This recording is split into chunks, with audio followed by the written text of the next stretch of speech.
What can I tell you about the show? It's called The Girls on the Bus. It premieres on March 14th on Max, and it is a show about a fake electoral presidential race. I play a military veteran, a small-town Kansas mayor, who has large political aspirations. It's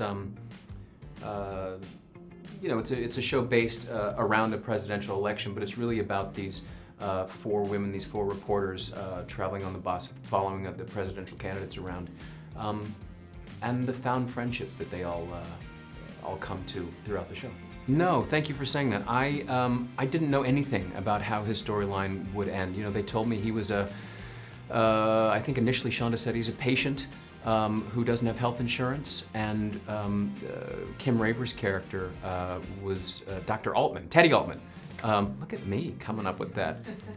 Was going to marry him so he could have insurance. I didn't know I was going to die specifically, but I kind of knew that if you're not a doctor on Grey's Anatomy, you're going to die.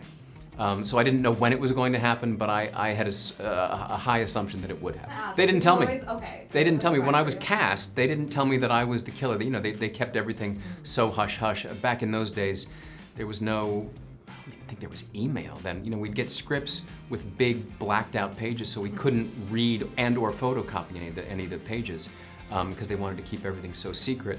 And it was maybe 2 weeks into shooting that Wes was sitting behind the camera at Video Village, and he called me over, and I was, 20-something years old kid. I was so excited, and he said, "You know what's going on here?" I was like, "Yeah, no, we're shooting this scene." And he's like, "You know what your character is?" I was like, "Yeah, I'm the director of the fake movie." And he said, "You're the killer."